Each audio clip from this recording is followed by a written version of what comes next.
Bienvenidos a un nuevo encuentro de Estado de SATS. Hoy estaremos analizando en el programa el tema de los BRICS y Cuba. Recientemente hubo una reunión de este grupo en Brasil donde se firmaron acuerdos, se debatieron temas que van desde lo político hasta intercambio en el tema de desarrollo. Algunos de estos mandatarios, específicamente el caso de Vladimir Putin y Xi Jinping, estuvieron por Cuba también, se firmaron algunos acuerdos. Y por la importancia que tiene este tema y la trascendencia en el momento específicamente que estamos viviendo en nuestra isla, creemos que es importante debatir, un poco poner un punto y un ángulo distinto, por supuesto al que aparece en los medios oficiales, que no tocan para nada los intereses que tienen muchas personas en cuanto a información y conocimiento de estos temas, de la trascendencia que pueden tener estas firmas de acuerdos y convenios.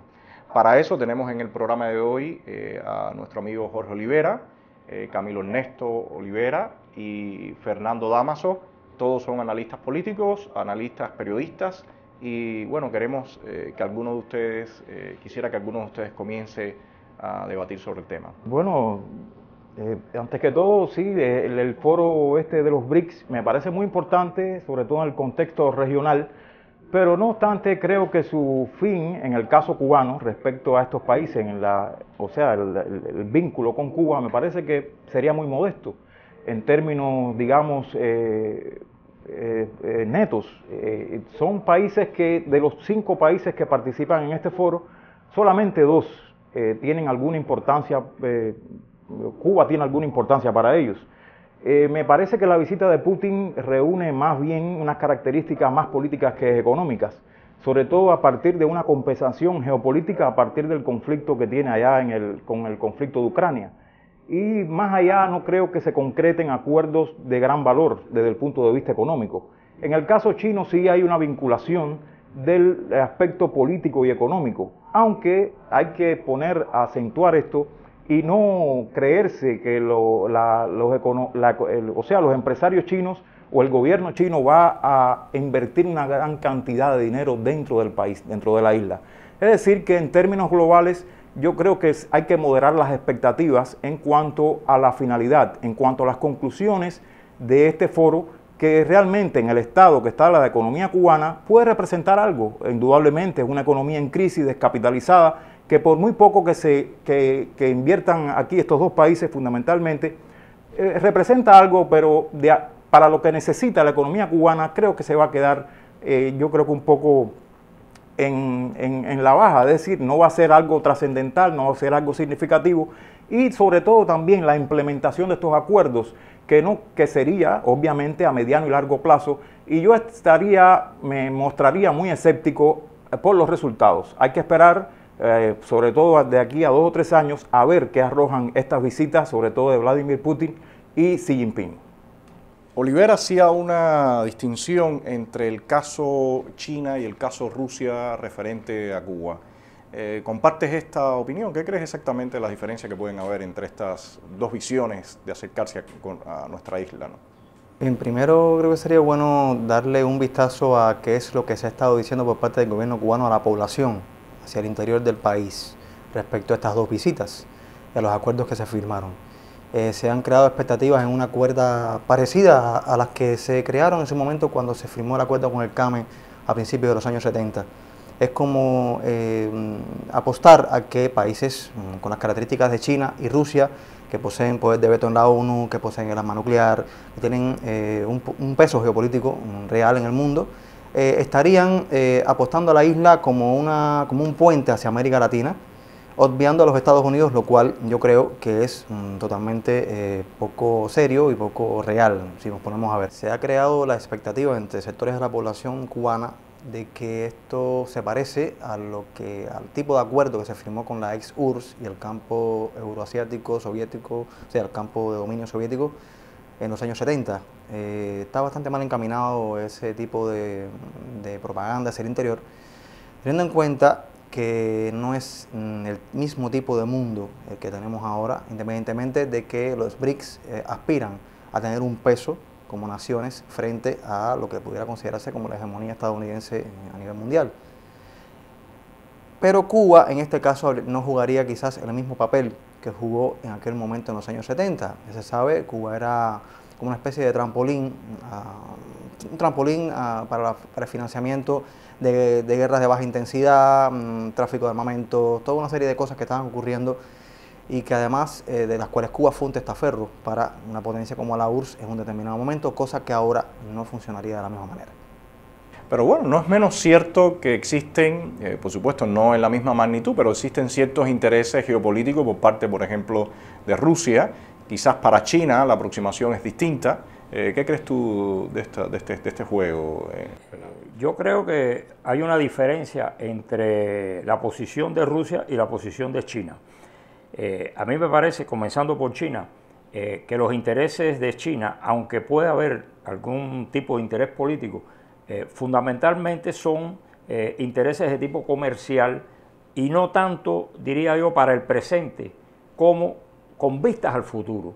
O sea, con vistas a hacer algún tipo de pequeñas inversiones dentro del territorio nacional y estar situados ya dentro de la economía del país para cuando se produzcan una serie de cambios que de todas maneras deberán de producirse. Ahora, en el caso de Rusia, en primer lugar, yo no creo que Rusia tenga posibilidades comerciales para exportar una serie de productos a Cuba.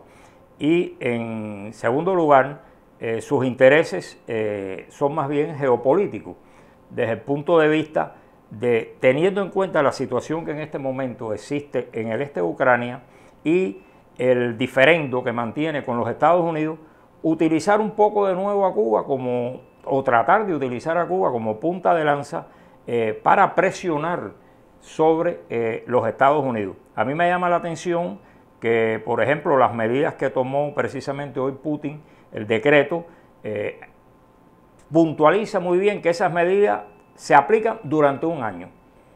O sea, tiene una fecha límite, quiere decir que él espera durante ese tiempo llegar a determinados acuerdos con Estados Unidos. Y a mí me preocupa lo siguiente: si Cuba se deja utilizar de nuevo como punta de lanza, puede sucederle lo mismo que sucedió anteriormente, o sea, quedarse en la estacada, porque cuando los rusos resuelvan su problema, Cuba no tiene importancia ninguna para ellos. ¿Qué crees tú sobre este punto, Olivera? Sí, evidentemente las circunstancias históricas cambian. Estamos dentro de un proceso, no se puede desconocer la dialéctica de todo lo que sucede, sobre todo en la historia. Y no son las mismas condiciones, como apuntaba Fernando, las condiciones han cambiado. Cuba no puede jugar el rol que jugó durante la década del 60 y los 70, como una ficha importante en el plano de la Guerra Fría. O sea, las circunstancias han cambiado, la Rusia es otra, o sea, ya no es la Unión Soviética, es Rusia. Y sobre todo me parece que es una jugada un poco más mediática y un poco de, digamos que hacer ciertas cosas, pero que no llegue a un nivel de tensión que vaya a generar esto, algún conflicto, amenaza, algún conflicto nuclear, ni mucho menos. Es decir, que es algo más simbólico, yo lo ubicaría dentro de este plano simbólico, pero no creo que represente con un sistema como el cubano de capa caída, donde realmente no tiene opción, no tiene otra opción que los cambios. Es cierto que han podido aplazar la implementación de estos, pero eso no quiere decir que no tengan que al final aceptar lo que están rehuyendo, y es que aceptar la ineficiencia del modelo y hacer los cambios de una manera u otra. Es decir, que esto es un posicionamiento dentro de Cuba, hasta tanto un elemento fundamental, y creo que lo he planteado en varias ocasiones, que es en vista a mediano y largo plazo y en vista a cuando se levante, cuando se reanuden las relaciones entre Cuba y Estados Unidos. Sin este factor, como otros que hemos analizado acá, yo creo que es impensable, o sea, que vaya a fluir cualquier proyecto en este sentido, sean los BRICS, sea cualquiera de estos. ¿Y Brasil cómo estaría en este juego? Porque evidentemente, por una parte, China quiere posicionarse, ya lo ha ido haciendo en América Latina, como lo ha ido haciendo ya lleva un tiempo trabajando en África, donde ha trabajado en forma regional. Parece que ahora ya está más interesado también en el tema América Latina, trabajar más en forma regional. Había sido puntualmente con otros países. pero Brasil tiene aspiraciones también regionales. O sea, Brasil se ve como, de alguna forma le corresponde, como una potencia regional y ve en Cuba también un trampolín a la economía norteamericana, claramente. ¿Habrían conflictos también de intereses entre Brasil y China? Porque China es voraz. Brasil, en definitiva, tiene que pasar a jugar el rol que le corresponde en América Latina. Es una potencia, sin lugar a dudas. Es realmente un país emergente, en desarrollo, una economía, y debe estar interesado en cubrir la mayor cantidad de las necesidades comerciales, tanto de América Latina como del área del Caribe. Antes de Rusia y China, precisamente, la nueva esperanza comenzó con las inversiones de Brasil en la Zona Especial de Desarrollo de Mariel, y se le hizo bastante propaganda a esas inversiones. Y en definitiva, estas inversiones, como todos sabemos y repetimos, responden más al futuro que al presente. Pero ahí, Fernando, creo que hay algo importante, porque si Brasil está mirando a futuro con respecto al comercio con los Estados Unidos y está buscando posicionarse, el juego geopolítico que Putin pretendería, ¿le conviene o no le conviene para dilatar la apertura con los Estados Unidos? Porque evidentemente cuando Brasil vino hace unos años atrás a abrir en la zona del Mariel, bueno, parecía que el horizonte de las relaciones Cuba-Estados Unidos cambiarían. Venía Obama, habían promesas de que quizás las cosas iban a fluir más, pero bueno, todos sabemos todo lo que ha venido ocurriendo. Apareció el tema de Alan Gross, que es un obstáculo hoy mismo para destrabar las relaciones. Pero, por otra parte, tampoco se vislumbra que el gobierno cubano esté dispuesto a dar pasos. ¿Qué tú crees, Camilo? Hay un detalle importante en todo esto que no debemos perder de vista. Para el gobierno estadounidense, el conflicto entre Cuba y Estados Unidos es una cuestión bilateral en la cual otros países no van a tener una influencia notable a la hora de tomar decisiones respecto a lo que puede ocurrir en un futuro.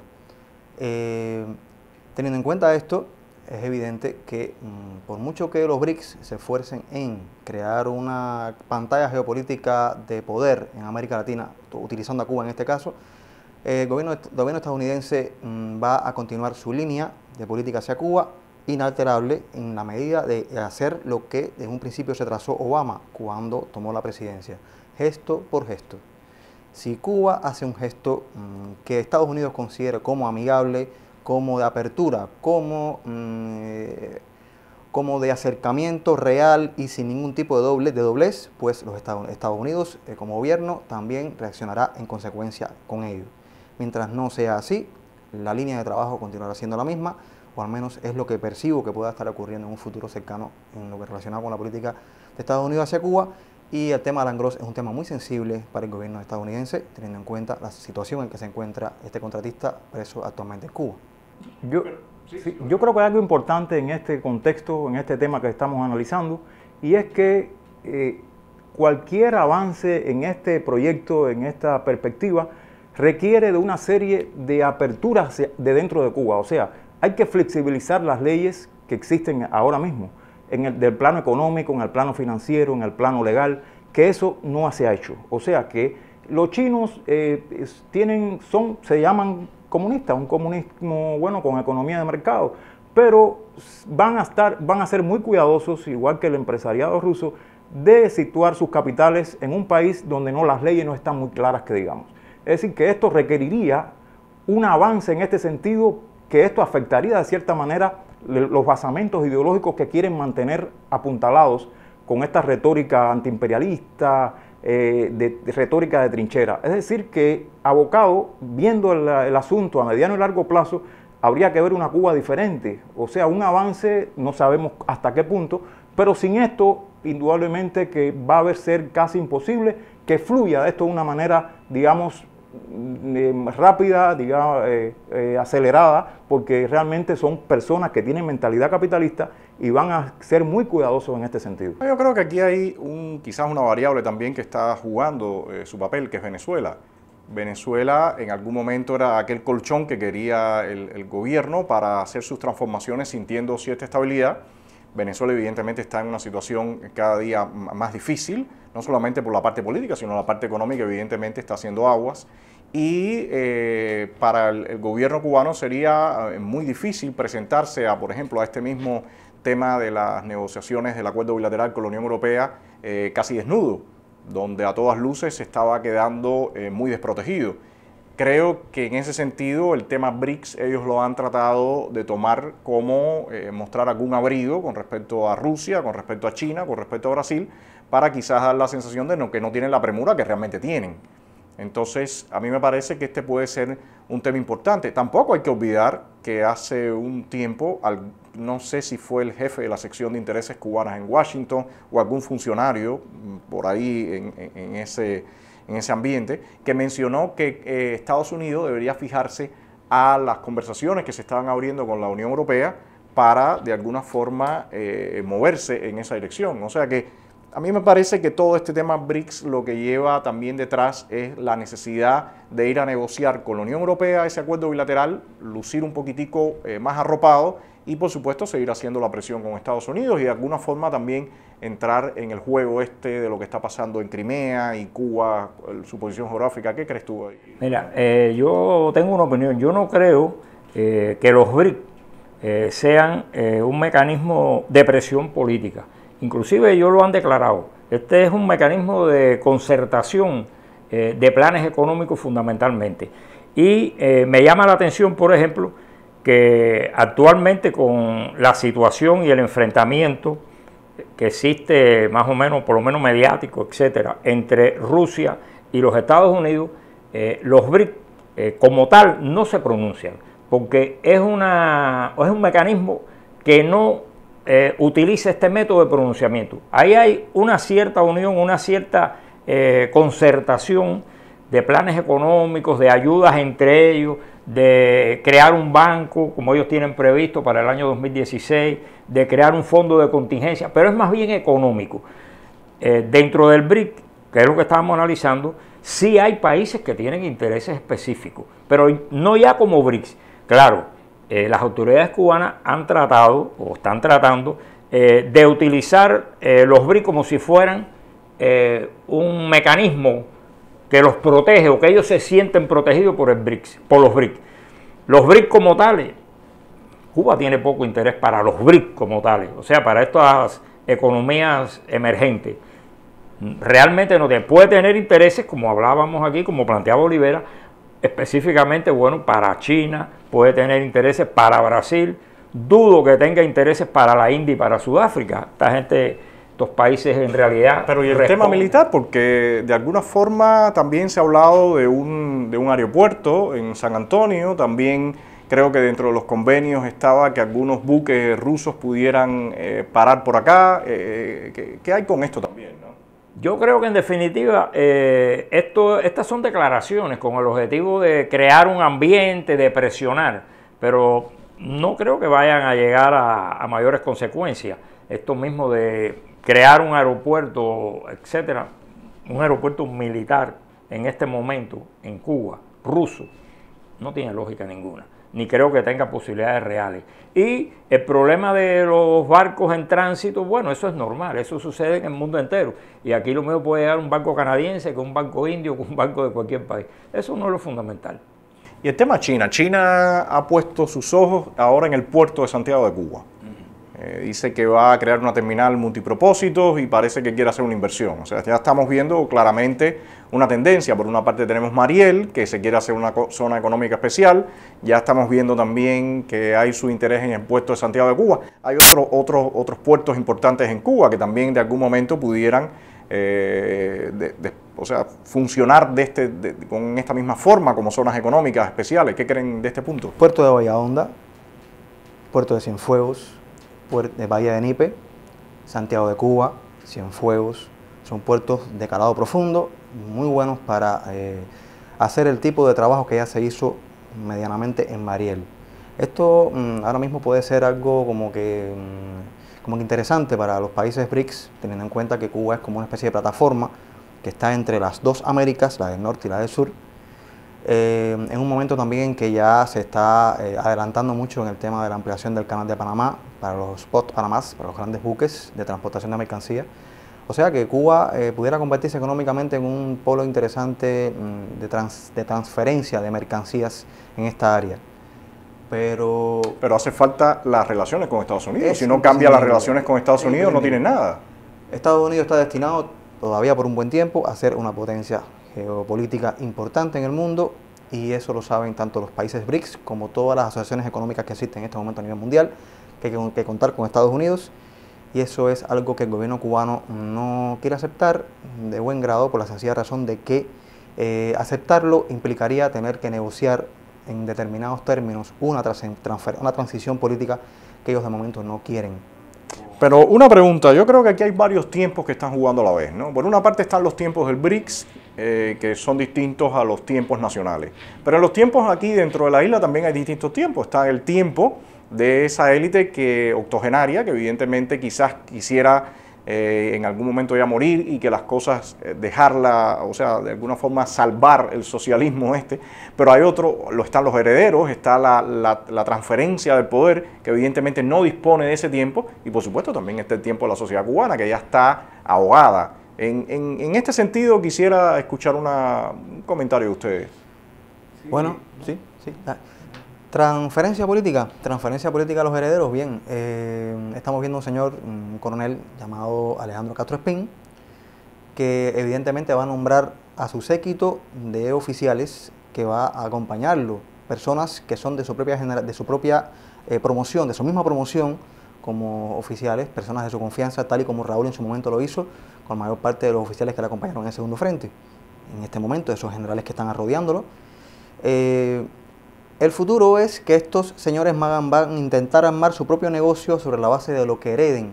Sí, pero los tiempos, Camilo, no tienen los mismos tiempos que tiene el BRICS, no tienen los mismos tiempos que tiene China, que tiene Rusia. ¿Qué crees tú, Por Bolívar? supuesto, dentro de los BRICS incluso hay diferentes tiempos. O sea, hay que pensar en China y Rusia, que siempre han tenido una tendencia imperial con los otros países, con India, Brasil y Sudáfrica, que tienen otros puntos de miras.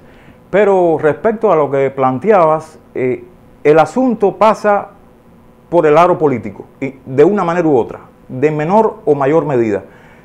Quieranlo o no, de un plazo a mediano y largo plazo, entre 3 y 5 años, los cambios económicos que se avecinan van a traer cambios políticos. ¿Hasta dónde? Eso no lo podíamos saber.